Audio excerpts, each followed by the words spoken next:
Bom dia, oitavo ano! A gente acabou de entrar num capítulo que fala muito sobre literatura. E agora a gente vai falar um pouquinho melhor sobre esse objeto, que muitas vezes pode ser um amigo da gente, que também é um passaporte para outros mundos, para outros lugares. Quando a gente quer entrar num mundo mágico, a gente pega um livro e lê. É a passagem mais barata que existe. Porque a gente vai conversar um pouquinho sobre os pedacinhos deles, as partes deles. Por quê? A capa de um livro, acho que todo mundo, quando vai comprar, olha, presta atenção na capa. Geralmente, nos livros tem, na capa, tem o autor e tem o título. A editora também, e há alguma ilustração que remeta à história. Mais um exemplo, aqui o autor, o nome do livro, a editora, a ilustração, aqui também. Nome do autor, gigantesco, isso diz muita coisa, tá? E o nome do livro mesmo.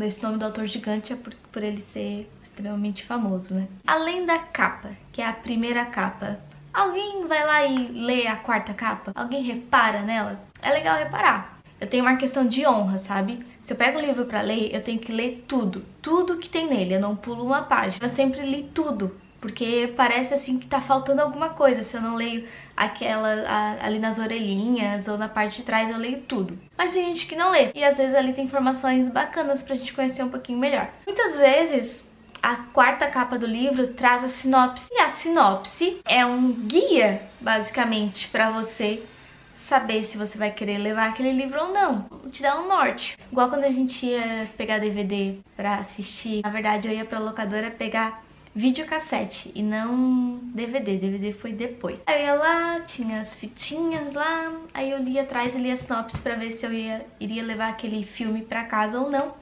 Afinal, eu ia ter que levar pra casa, ver, assistir, devolver e pagar ainda. Então eu tinha que escolher bem. O livro é a mesma coisa, a gente tem que escolher bem o que vai comprar pra valer a pena, né? Então a gente vai ver agora o que tem na quarta capa desses livros que eu trouxe aqui. Esse daqui tem uma frase apenas, que é: quando a morte conta uma história, você deve parar para ler. É uma frase que instiga, chama atenção. O que mais que temos aqui? Código de barras. Aí você pode questionar: tá, isso aí pra mim não serve muito assim, É mais pra loja, talvez, pra livraria. Mas não, tem uma serventia sim. Às vezes você está numa livraria, não tem ninguém pra te atender, tem aquela maquininha que você passa código de barras e descobre o preço por ali. Então ela pode ser útil para você também.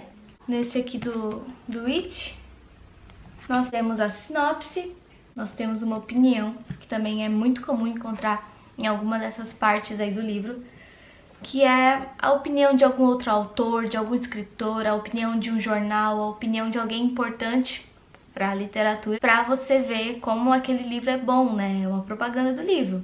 Aqui, por exemplo, foi o The Guardian, que é um jornal britânico, e ele disse o seguinte sobre o livro: é uma criatura que vai além de qualquer outra que King já inventou, porque ela representa todos os males, a manifestação de todos os medos da infância. Então ele fala assim, que o Stephen King, ele já inventou várias criaturas, porém essa daqui é a mais apavorante de todas. Isso desperta uma vontade da pessoa ler, até porque quem vai para esse tipo de livro é porque tá interessado em uma literatura de terror. Então, se tu já gosta de terror e alguém diz: nossa, esse livro tem a criatura mais horrível, não sei o que, mais horripilante de todas, tu vai ficar com vontade de ler.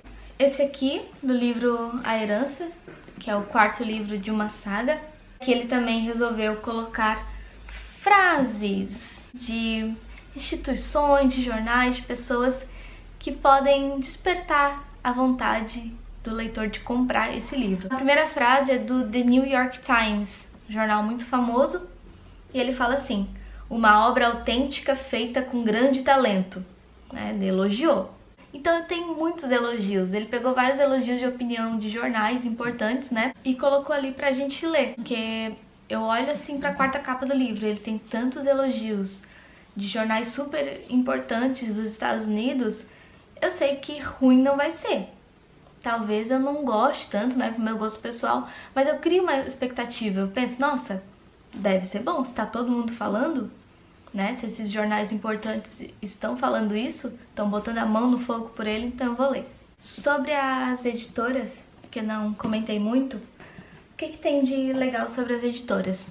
Muitas editoras, elas são especializadas num tipo de livro, ou então trazem ilustrações ou trazem ilustradores de um determinado jeito que tu gosta mais. Então saber a editora também é legal, porque tem livros que são publicados por várias editoras. É o mesmo livro, é a mesma história, só que cada editora publicou de um jeito diferente. Fez uma capa diferente, botou ilustração diferente. Então às vezes quem lê assim mais, quem compra mais livros, sabe que às vezes a gente se identifica mais com uma editora do que com outra. Eu, por exemplo, por gostar muito de terror, eu tenho uma editora favorita, que é a Dark Side.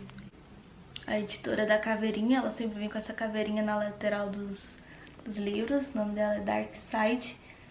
E aí, como eu já gosto dela, eu vejo na livraria, eu vejo os livros com essa caveirinha, eu já sei que são livros da Dark Side. São livros que eu provavelmente vou gostar, porque eles têm a ver comigo, têm a ver com o meu gosto. Então saber a editora também é legal, às vezes a gente não liga tanto, mas quando tu se interessa mais por livros, tu vai vendo que você prefere algumas editoras a outras, é bem comum. Bibi no vídeo. E a orelha? A orelha eu acho que é a coisa assim que o pessoal menos lê. Tá, a capa todo mundo lê, atrás acho que algumas, né, pra ver ali se tem sinopse. Agora a orelha, eu acho que a orelha acaba servindo de marcação de livro. Não é bom marcar livro com ela, só se for livro fininho, né, livro assim grosso, imagina. Como é que tu vai marcar isso aqui com essa orelha aqui? Vai ficando feio, vai estragando. O que tem na orelha do livro? Pode ter várias coisas. Às vezes, se não teve sinopse atrás, vai ter ali. Um pouquinho da história do autor, vai ter também. Vamos ver o que tem nesses livros aqui. Então tem a primeira orelha. Esse daqui ele faz um resumo do que aconteceu nos outros 3 livros, porque esse aqui é o 4º. Então ele dá uma lembrada. No do It, ele dá mais uma sinopse, já teve a sinopse aqui atrás, mas ele dá mais uma com outros detalhes. Quem lê as 2 sinopses da orelha e da 4ª capa, tem uma sinopse mais completa para decidir se gostou da história mesmo ou não. Aí tem a outra orelha, que é a segunda orelha. Nós temos essa e nós temos essa. Geralmente nessa orelha é comum ter isso daqui, ó. A foto do autor e um pouquinho da história dele. É o que tem nesse e é o que tem aqui também. Esse aqui não tem foto de Stephen King, mas conta um pouquinho sobre ele. Outras partes que podem compor o livro que são interessantes é a dedicatória. Além da dedicatória, outra coisa legal que pode ter no livro é uma epígrafe. O que é uma epígrafe? É quando o autor ele pega uma frase que já existe de outra pessoa, de outro autor, e ele bota ali no comecinho uma frase, ele solta ali uma frase e vai ter alguma coisa a ver com o livro dele. Isso é bem legal também de notar. Então são essas as principais partes do livro. A gente também tem a lombada, que é essa partezinha aqui. Mas ela também não tem tanta informação assim, né? Geralmente é só pra gente conseguir saber qual é o livro quando ele tá enfileiradinho na prateleira. E é isso, espero que vocês tenham mais atenção agora na hora de olhar um livro, olhar essas partes, ver o que tem nelas, o que não tem. Então é isso, até a próxima aula. Beijo, tchau!